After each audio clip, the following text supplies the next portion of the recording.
Hi there, this is CJ Miller. I'm in Shreveport, Louisiana, and I'm browsing for movies.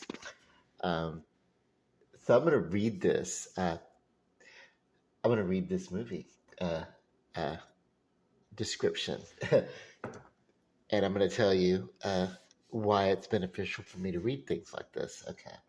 A small group of well to do vacationers go on a hiking trip into the woods, foolishly unprepared to deal with Mother Nature and their situation. They wander around lost for days and weeks, becoming more and more fatigued, hungry, and desperate. A brief encounter with a pair of Epicureans on a bridge failed to garner them any of the glutton's feast due to the language barrier.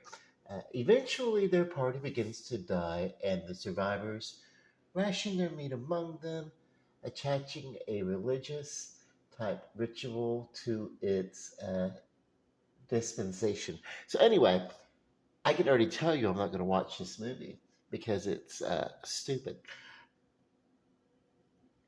People do sometimes go out in the woods and they're sometimes unprepared to deal with getting lost and trying to survive really off the land and everything like that, especially if you're out there for a few days or a couple of weeks. But yeah, and to deal with the elements, exposure, and everything, I mean, uh, not everybody's seen Survivor, but anyway, um, to get fatigued and hungry and desperate. But boy, you run across people. A brief encounter with a pair of Epicureans. An Epicurean is a person who is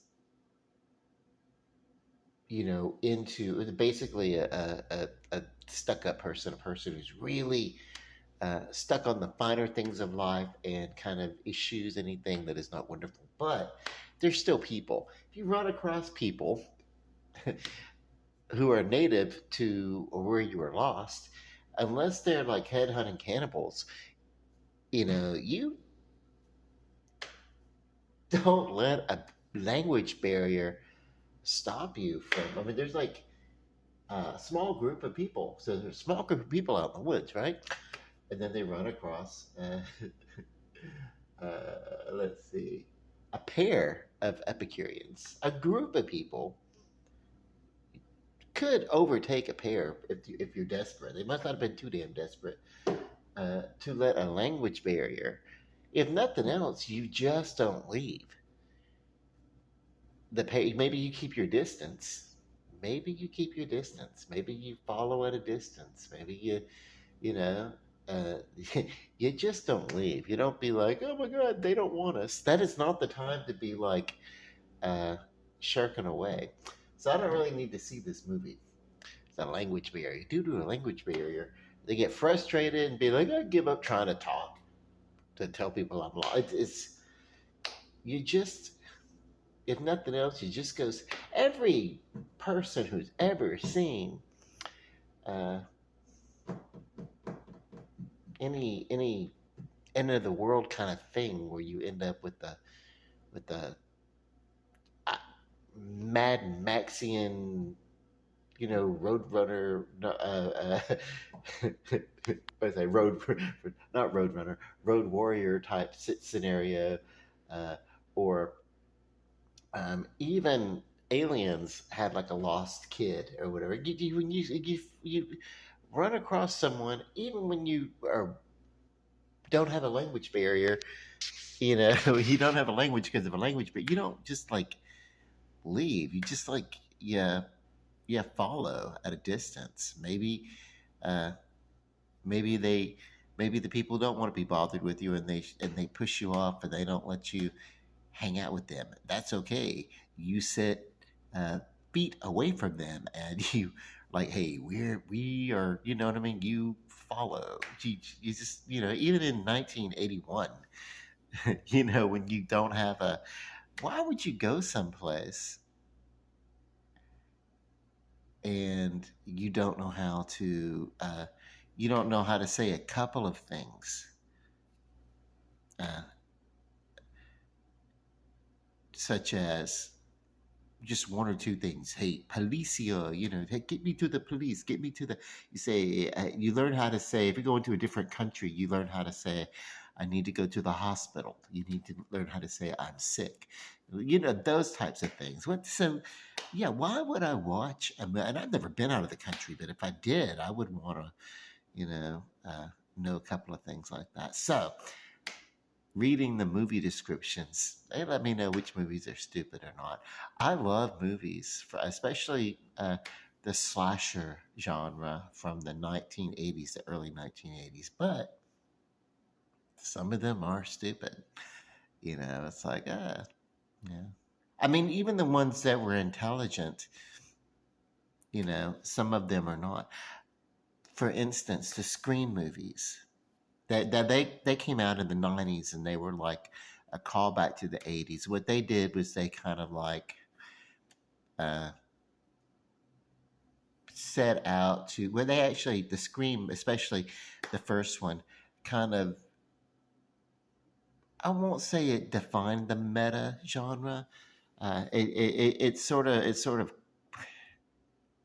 brought it forward, and it kind of took what was already a genre and solidified that it was an actual subgenre in the horror genre, with the meta, where you kind of go uh, kind of self-aware that you're dealing with that horror type situation. But other sequels have done that too. I mean, in the when you get around to, say, Friday the 13th, and you're in your uh, say, I want to say from, well, definitely part six, Friday 13th, part six, because you're dealing with someone who came back to the sequel. So that's Tommy Jarvis, as a grown up. I guess that happened in part five too, but he really came back for Jason in part six. In that, it's like, okay, at this point it turns into you're in a horror movie and you know all the rules and stuff. So in that way, you become kind of meta.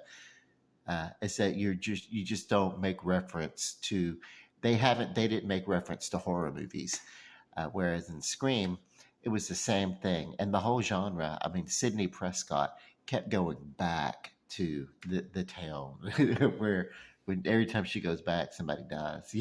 Actually a bunch of people die. And if she doesn't go back, then they'll kill a bunch of people to bring her back. And the only movie that really didn't go back to Woodsboro was the second one. The third movie did, in a way, because they actually were in L.A. Uh, on a movie set that looked like Woodsboro. So anyway, yeah.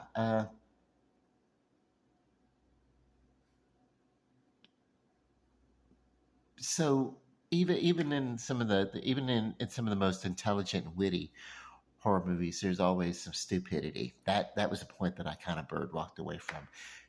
Sydney Prescott and company were kind of stupid, and at some point it's like, hey, please don't come back here. That would be the townspeople. Please don't come back. We'll just, let's do this kind of stuff. Of course, now they got horror movies dealing with digital, and that's because yeah, in the last 10 or so years, we've had this in our hand. We've had basically a production studio in our hands. And the only thing that we need to really know how to do, those of us like me who don't know how to do it, just need to learn how to use, you know, Movie Maker and Photoshop. And for me, I need to learn how to use, I don't, even, you know, uh, the most basic stuff. I like PDFs, you know, I guess it wouldn't hurt me to uh, RTFM, a little bit, read the freaking manual, when it comes to some of this stuff. So because I have like, uh, kind of, I wouldn't even say they're ambitions, hunches or pulls in the direction that I want to do, like some things with media, written media. Uh, like I want to put my writings out. I want to submit them for your approval, as Rod Serling would say. But yeah, anyway, um, yeah, so formatting everything. And I guess the way to go would be right now would be Amazon publishing, self-publishing or whatever. I don't really, because it's like you just don't get picked up by big publishing houses anymore unless you're already like, you know, I don't know. I don't know the business end of writing and finding an agent for writing and everything. I just know that I would never submit any written kind of work uh, for a cash market unless I just knew that it was absolute perfection. You know. But then again, I'm just rambling. I started to talk about the ridiculousness of some movies and why reading the descriptions means that that's okay. I can just bypass that movie. I already know that when you get to a point, or you come across some people who are indigenous to the to the land and they know their way out, you don't not follow them out. Do you know what I mean? It's yeah, like their goal when they meet this pair of Epicureans in this movie is to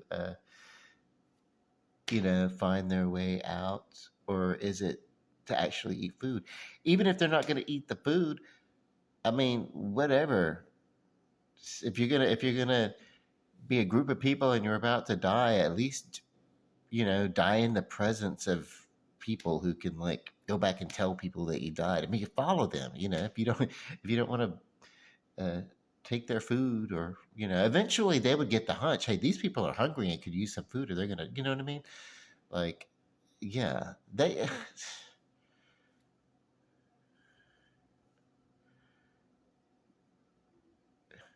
Yeah, I can't imagine that movie being anything that I would care to watch. Uh, I don't know. I'm almost interested in watching it because it seems like such a dumb movie. Yeah. Um, to see how it's trying to take itself serious, but it's really stupid. I think the most human thing to do when you see someone who is that is to help out, like um it's not like they would be like wandering around in a city and so they're like homeless people or something where there are agencies or something like that that you can direct them to or something like this isn't like that. These are just there's nothing. They're out in the woods and they're lost in the wilderness, and so it's not like you can say, hey, let me get some police, these people look like they need help or something like that. You know what I mean? So you just yeah, whatever. It's not the place where you mind your own business. It's the place where if you see somebody who's in that type of distress, even a small group of people, you help them out. I don't know. It's weird. You say, "Oh, y'all look sick." I mean, it's language barrier. I don't. Do they not know how to gesticulate and whatever? I mean, I'm pretty good at talking with my hands. But I feel like if I couldn't talk with my mouth, I probably could. Even if I don't know sign language, I feel like I could probably get my point across. As a matter of fact, I know that I can. I was once, oh my God, this was so long ago. I was uh, in a rehab because I'm in recovery now, but this was before I was. But I was in a rehab. Say it like a Southern person. I was in a rehab, and I don't know. I was kind of like a smart mouth guy, and very opinionated, opined or whatever. I didn't mind opining uh, openly at the my uh, consternations to the other people. But I did it with humor. I did it with humor, and some of it didn't go over too well. And so I don't know. They asked me to wear a sign for about a week uh, on on my, around my neck that I'm not supposed to talk for a week. I don't understand uh, I think people tried to do the best they could do, and at this point, it's like, uh, it- I don't know. That was local here in Shreveport, but that was like a zillion years ago. I don't really have like any resentments about that. At first, I didn't like it at first. I mean, I even afterwards, I complained about it because I just feel like the whole shame uh, when it comes to correction, when it comes to any sort of therapy, I don't think that shame uh, is a tool that should be implemented. Uh, Not that I felt shame, but I felt that that was what the intent was. That was some scarlet letter type bullshit, I guess. I don't know. Uh, yeah, so I don't know. I think that psychologically, uh, implementing shame uh, upon someone to correct a behavior or an idea is ultimately very harmful. Uh, and I think more than that, uh, more productively, I feel like people should maybe, if you're in the business of helping someone, if you're a mentor, a sponsor, a counselor, peer support specialist. A lot of people do peer support. If you do any sort of thing where you work to other people, it's you really just kind of don't try to make people feel shame. And if the person is encountering shame of their own native experience, and you try to help them find their way out of that shame through cognitive uh, awareness, of behavior, the thing that made them feel that way in the first place. But you don't use the shame, you don't use shame or anything like that, especially you know uh, over trivial stuff. And that is why, by the way, conversion therapy for those with the you know who either want to for themselves, or either they are encouraged by people in their family or community to go to conversion therapy to convert their sexual orientation. The reason why it doesn't work is because of uh, the uh, uh, I forget the words. Sometimes I stumble over the words, but it's shame. It's the implementation of shame. Uh, the Yeah, that the whole idea, the whole, even if they don't just put it out there, just the fact that you are supposed to be ashamed of whatever, something that is so natural, as part of what you are or whatever. So it's like whatever. Shame will never. Actually, people recoil against shame. If you're a therapist of any sort and you're trying to work with someone, you should be trying to help people find the solutions that they want to come to on their own. You should not be trying to uh, push your will onto their lives. You should just be trying to help them live their best life. And if you think of it like that, then you won't even need uh, shame. And if there's a reason that the consumer to which you'd be working with, uh, feels shame on their own, then there's something you could work with, because it's a very uh, harmful thought or emotion or something like that. Keeping in context, I think this was just, people had seen all these movies, that one with Sandra Bullock where she went, uh, I think it was like 28 days. Yeah, when she went to rehab and they made her wear a little sign because she was kind of smart mouth or something like that. I think that's probably where that idea came from. God, it was stupid. Anyway, I wore the sign uh, for about 3 or 4 days or whatever. It's not like I was a model person, but there was, I will say, there was a lot of um, even even as late as it was, like 17, 18 years ago. That's how far back this was, and it maybe even earlier than that. I don't remember. It's been a while, but I will say that there was a lot of unspoken prejudices against uh, anyone who wasn't like a straight white heterosexual male with money. Uh, there was a definite class system, and I think the whole idea is they set it up that way to be therapeutic because they wanted you to be like, well, this is the way the world does work, and go along with it. Get with the program or whatever. So that whole idea was, it was less about not doing drugs, which there was a lot of there's a lot of it was abstaining from drugs and how to keep the drug habit kicked off and everything like that. But there's only really one solution for that, and that is just to, once you dry it out, uh, don't don't use drugs again. And in that kind of sense, maybe just say no doesn't work for kids, but it should work for adults. You should be able to, at some point, once you're off of it, you should be able to say no. And when you need that added moral support, then you got to go and find support within the community, and that's either a 12-step group or something like that. I guess I don't really talk about recovery too much. I don't think, when I'm doing my videos. I guess I've kind of slipped into it now, so I'll go ahead and round it off, get to a good closing point.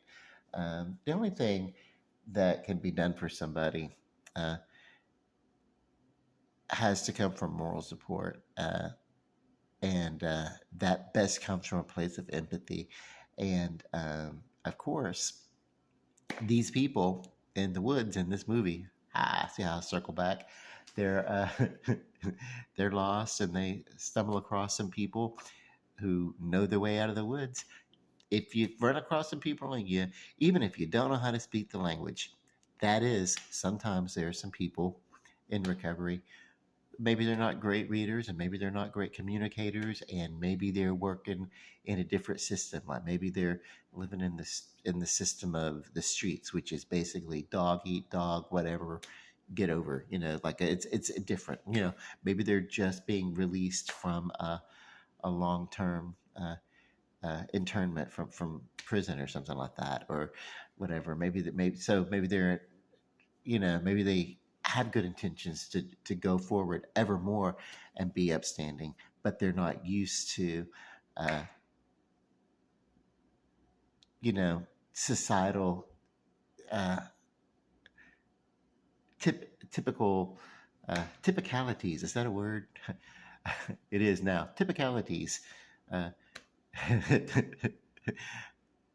social constructs that are uh, common, whatever. If they're not used to that, if they're not used to the uh, the rules of the society in which they find themselves, uh, that's a communication barrier. But you just gotta stick with it long enough to create a protocol, you know, between, like, with two pieces of hardware that are programmable, or at least one that's programmable that can be. You have to just work out a protocol. So otherwise, the two pieces are not going to be compatible. You got to have, like, uh, your monitor needs to be compatible with your uh, with your hard drive. Otherwise you're not going to be able to like be able to do much good. Of course, now everything's all, almost all of it's interchangeable, so that's different. But see, I even brought back circles or whatever. I'm just randomly talking, but I'm going on about 25 minutes. The people in the woods should have stuck to the to people that could have led them out, such as, if you're someone who's struggling and you've got any sort of struggles, uh, reach out to someone who has had that struggle and they've made it out. And don't let a language barrier stop you.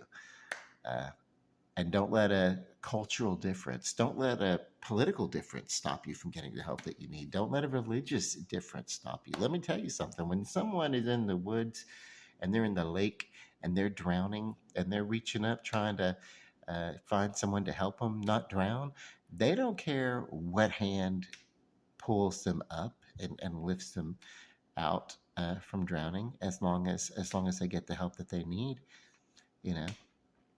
Uh, so whatever's going on in everybody's life, good, bad, indifferent. See, started out uh, talking about a cheesy, crappy movie, and it's probably still cheesy and crappy. But yeah, here's the lesson: follow the people out of the woods, even if you don't understand the language you're speaking. You know, uh, trust in the basic connection of humanity. Ah, and I love you all. And love and light. Good night. Come see us in Shreveport, Louisiana.